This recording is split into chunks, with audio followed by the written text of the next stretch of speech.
하나님의 말씀은 예레미야 52장 1절에서 11절의 말씀입니다. 시드기야가 왕 위에 오를 때에 나이가 21세라 예루살렘에서 11년 동안 다스리니라. 그의 어머니의 이름은 하무달이라 림나인 예레미야의 딸이더라.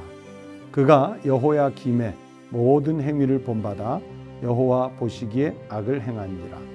여호와께서 예루살렘과 유다에게 진노하심이 그들을 자기 앞에서 쫓아내시기까지 이르렀더라.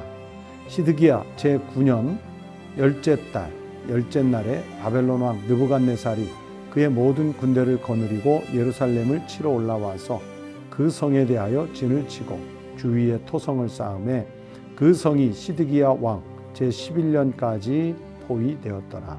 그의 넷째 달 9일에 성중에 기근이 심하여 그 땅 백성의 양식이 떨어졌더라. 그 성벽이 파괴되매 모든 군사가 밤중에 그 성에서 나가 두 성벽 사이 왕의 동산 견문길로 도망하여 갈대아인들이 그 성읍을 에워쌌으므로 그들이 아라바길로 가더니 갈대아 군대가 그 왕을 뒤쫓아가서 여리고 평지에서 시드기야를 따라잡음에 왕의 모든 군대가 그를 떠나 흩어진지라. 그들이 왕을 사로잡아 그를 하맛 땅 리블라에 있는 바벨론 왕에게로 끌고 가매 그가 시드기야를 신문하니라. 바벨론 왕이 시드기야의 아들들을 그의 눈앞에서 죽이고 또 리블라에서 유다의 모든 고관을 죽이며 시드기야의 두 눈을 빼고 놋사슬로 그를 결박하여 바벨론 왕이 그를 바벨론으로 끌고 가서 그가 죽는 날까지 오게 가두었더라. 오늘 우리에게 주신 하나님의 말씀입니다. 성도 여러분, 평안하셨습니까? 하나님께서 사랑하는 자에게 잠을 주신다고 했는데 우리 성도들이 평안하게 늘 잠을 주무시고 또 새로 한 날을 주시면 은혜 중에 살아낼 수 있는 힘을 갖게 되시기를 축원합니다. 예레미야 52장입니다. 여러분, 예레미야서가 아주 긴 구약 성경인데 오늘 드디어 마지막 장입니다. 그리고 예레미야 애가 바로 이어서 또 나올 겁니다. 이제 슬픈 노래가 이어서 나올 겁니다. 예레미야서 여기까지 오는 동안 함께 동행해서 같이 눈물로 기도하며 말씀을 나누며 오시느라고 참 수고하셨습니다. 하나님께서 말씀을 읽고 듣고 배운 만큼 그 수고에 응답해 주시기를 주의 이름으로 축복합니다. 여기 예레미야 52장은 부록이라고 부릅니다. 여러분, 부록이 뭡니까? 옛날에 책을 사면 부록으로 덧입혀서 주는 그 책이 있었죠. 아니면 선물 같은 책이 있었습니다. 우리가 그런 것을 부록이라고 할 때가 있는데 바로 예레미야 52장이 그런 부록이라는 별칭을 갖고 있습니다. 예루살렘 멸망과 그리고 그 이후의 사건들이 기록되어 있는데 많은 학자들이 아마 이 예레미야서를 기록했던 바룩이라는 분이 첨가하지 않았을까 그렇게 추정을 해볼 수가 있습니다. 열왕기하 24장 18절부터 열왕기하 25장 30절까지의 말씀을 거의 인용을 했습니다. 단 25장 22절부터 26절 그 짧은 본문은 제외하고 열왕기하 24장부터 25장 말씀이 많이 인용이 되어 있습니다. 단 25장 22절 26절은 요건 제외가 되어 있다고 말씀을 드렸는데 이것은 예레미야 40장 41장에 이미 언급을 했습니다. 그래서 여기 52장에 기록하지 않고 넘어갔던 것처럼 보입니다. 그런데 왜 이 편집자는 여기에 52장이라는 부록을 남겼을까요? 예레미야가 선포한 유다 심판 경고가 분명하게 정말 말씀대로 성취되었다는 것을 밝히기 위해서 남겼던 것 같습니다. 계속해서 시드기야 왕 보고 바벨론에게 대적하다 당신 죽습니다. 고관 귀족들도 죽습니다. 선지자들도 죽고 백성들도 죽고 포로로 잡혀갑니다. 예루살렘 멸망합니다. 얼마나 많이 무수하게 예언을 했습니까? 그런데 사실 51장까지는 계속 예언이거든요. 그런데 52장에 와서는 예레미야 선지자가 선포한 그 유다에 대한 심판 경고가 다 성취되는 내용들로 구성이 되어 있습니다. 그래서 그것을 확실하게 성취됐다는 것을 드러내기 위해서 52장을 기록한 것 같고요. 그래서 회복의 예언도 그냥 망하는 것만 성취된 것이 아니라 바벨론 포로로 잡혀갔다 70년 후에 돌아오며 회복될 것이라는 예언도 있지 않습니까? 그것도 성취될 것이라는 것을 선포하기 위한 도구로 이 52장의 부록장치를 마련해 두었던 것 같습니다. 오늘 본문으로 우리가 읽지는 않았지만은 24절부터 30절에 보면 이제 제사장을 비롯한 유다의 지도자들이 바벨론에 의해서 처형을 당해요. 그리고 오늘 읽은 말씀 속에 보면 시드기야도 포로로 잡혀가고 그 아들들과 그 유다의 모든 귀족 고관들이 그 시드기야 왕 앞에서 죽는 장면이 나오지 않습니까? 그래서 이렇게 이 말씀들을 보면 단락을 나눌 수가 있는데, 먼저 1절부터 23절을 보면 예루살렘이 바벨론에 의해서 함락될 당시에 그 정황을 기록하고 있고요. 24절부터 30절은 조금 전 말씀드린 대로 제사장을 비롯한 유다의 지도자들이 바벨론에 의해서 처형당하는 말씀이 기록되어 있고요. 그리고 31절부터 34절 사이에는 바벨론의 제2차 침략, 주전 597년인데 그 침략 당시에 포로로 끌려간 여호야긴, 이 시드기야 왕 바로 앞에 있었던 왕이 여호야긴 왕인데 그 여호야긴 왕이 석방됐다는 것을 언급을 하고 있습니다. 왜 이런 기사가 나와 있을까요? 하나님의 심판의 목적과 결과가 나오는 거예요. 다시 말하면 하나님은 멸망시키시려는 그 목적을 가지신 것이 아니라 여호야긴 왕이 석방되는 그 짧은 언급을 통해서 회복시키시겠다고 하는 전제를 이 말씀이 가르쳐 주시고 있습니다. 여호야긴 왕은요, 18살 때 왕위에 즉위를 했지만은 불과 석 달 통치하고 37년 동안 포로 생활을 하게 됩니다. 열왕기하 24장 8절부터 15절에 나오는 말씀이에요. 석 달 통치하고 이제 남유다 왕국의 마지막 왕, 20대 왕인 자기의 삼촌 시드기야에게 왕위를 물려주고 포로로 잡혀가서 37년 동안 포로 생활을 하는 거예요. 다시 말하면 이 여호야긴 왕은 참 기구한 인생을 살았습니다. 자기 아버지 여호야김 때는 물론이고요, 계속해서 나라가 풍전등화와 같은 위기의 상황을 지켜보다가 기껏 왕위에 올랐는데 3개월 만에 바벨론 느부갓네살에 의해서 쫓겨나고 강제로 자기 삼촌 시드기야가 왕위에 올라가는 것을 보지 않습니까? 그리고 타국의 포로로 볼모로 잡혀가서 37년 인생을 살았으니 얼마나 기구한 운명이었을까요? 그러나 여러분 보세요. 하나님은 그를 기구하다고 말하지 않고 남은 자로 활용을 하십니다.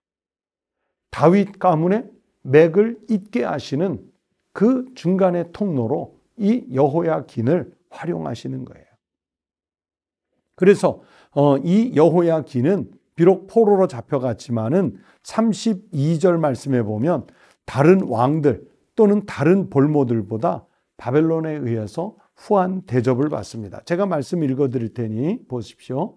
32절입니다. 그에게 친절하게 말하고 그의 자리를 그와 함께 바벨론에 있는 왕들의 자리보다 높이고, 여기서 바벨론에 있는 왕들이란 다른 나라에서 잡혀온 왕들이에요. 여러분, 남유다만 포로로 잡혀간 게 아니겠죠?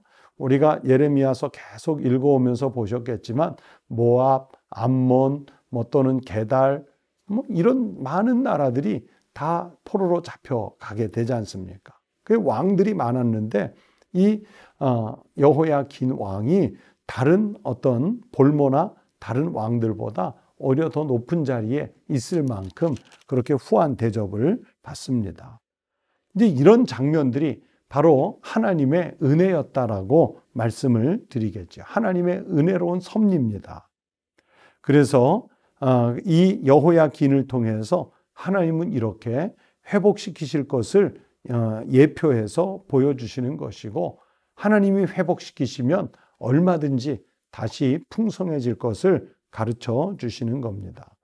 실제로 이스라엘 백성들이 70년 포로 기간이 끝나서 귀환을 하게 되는데, 그 귀환할 때는 바벨론 나라에 의해서가 아닙니다. 바사왕 고레스 원년이라고 나오죠. 즉 페르시아 왕 고레스에 의해서, 그리고 나중에 아닥사스다 왕에 의해서 백성들이 돌아올 때, 그리고 스룹바벨을 중심으로 성전을 재건할 때, 그럴 때 또 느헤미야가 예루살렘 성벽을 재건할 때, 이럴 때 바사왕 고레스나 아닥사스다가 얼마나 적극적으로 많이 후원해 주는지 모릅니다. 그렇게 하나님은 남은 이스라엘 백성들을 통해서 포로 귀환으로 돌아오게 할 뿐만 아니라 풍성하게 나라를 이렇게 백성들을 채워주시는데, 바로 그것의 예표로서, 하나의 예언으로서 여호야긴 왕이 바로 이 본문 말씀에 예레미야 52장에 등장을 하게 되는 것입니다. 여러분, 오늘 그래서 이 예레미야 52장 전체를 보시면서 생각하셔야 돼요. 여러분, 우리도 인생을 살다 보면 살아가는 중에 고난의 때가 반드시 있습니다. 어떻게 우리가 평생 장밋빛대로만 가겠습니까?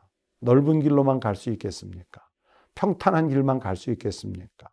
때로는 좁은 길 가야 하고, 굴곡진 길 가야 하고, 가시밭길 같은 길 가야 할 때가 반드시 있겠죠. 여러분, 우리가 어떻게 항상 넉넉한 삶을 살겠습니까? 때로는 모자라서, 아니 아주 없어서 정말 빈궁한 삶을 살아야 할 때가 있을지도 모르겠습니다. 그러나 여러분, 하나님의 사람들은 세상 것 때문에 망하기도 하고 일어서기도 하고 하는 그런 차원이 아니라, 우리는 어떤 형편에서든지 하나님의 채우심을 기대하는 것입니다. 예수님께서 산상수 마태복음 5장 6장에서 말씀하실 때, 여러분, 우리가 먹을 것, 마실 것, 입을 것 걱정하지 말라고 하시지 않습니까? 하늘을 날아가는 작은 참새조차도 하나님이 먹을 것 공급하시고, 들의 백합화 보여주시면서 그에게 입을 것 우리에게 걱정하지 말라고 말씀하시지 않습니까? 그래서 우리가 먼저 구할 것은 주님의 나라와 주님의 의이지, 여러분, 세상 것 아니에요. 그런데 주님의 나라와 주님의 의를 구하면 우리가 먹고 입고 마실 것 구하는 이 모든 것을 더해 주신다는 약속을 주시지 않습니까? 바로 여기 예레미야 52장에 등장하는 그 여호야긴 왕이 우리에게 그것을 예표로 보여주고 있는 것입니다. 우리 사랑하는 성도 여러분, 지금 형편이 어떠십니까? 건강이 어떠십니까? 하나님께서 여러분을 향해 모자란 것 채워주실 것을 기대하시기를 바랍니다. 하나님께서 채우실 것을 기대하는 사람은 후이 주고 누르고 흔들어서도 가득 차고 넘치게 해주시는 이런 축복을 주실 줄로 믿습니다. 이 넘치는 은혜를 기대하면서 오늘도 승리의 삶을 살아가시기를 주의 이름으로 축원합니다. 기도하겠습니다. 하나님 아버지, 감사합니다. 예레미야서 1장부터 오늘 52장까지 오는 기간 동안 우리 주님께서 2달여의 시간들을 새벽마다 지켜주셔서 말씀으로 충만하게 은혜 주셨음을 감사합니다.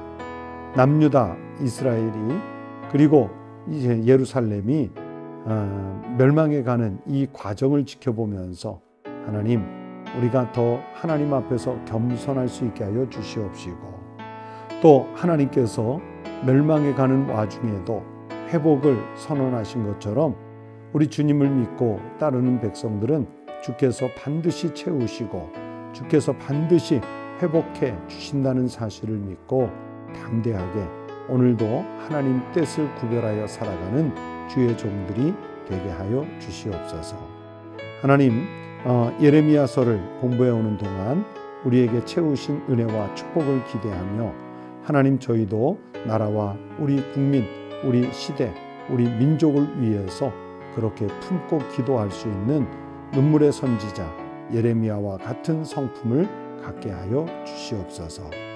오늘 아침도 새벽을 깨워 기도하는 우리 사랑하는 성도들의 기도를 들어주시고 연락하여 주시옵소서. 하나님께 감사를 올려드리며 예수 그리스도의 이름으로 간절히 기도드리옵나이다. 아멘. 여러분 함께 기도하시겠습니다. 첫 번째 기도 제목은 하나님의 말씀을, 오늘 들으신 말씀을 생각하시면서 전능하신 우리 하나님의 통치에 순종하는 신앙인의 삶을 살도록 기도하십시다. 또 두 번째는 우리 가족들을 위해, 그리고 우리 성도들의 가족들이 나가서 일하시는 일터를 위해, 그리고 공부 중에 있는 우리 자녀들의 미래를 위해서 여러분 힘써서 기도하시기 바랍니다.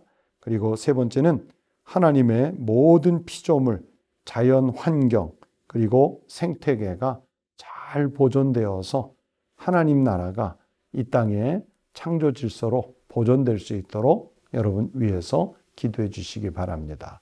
이 시간 다 함께 기도드리겠습니다.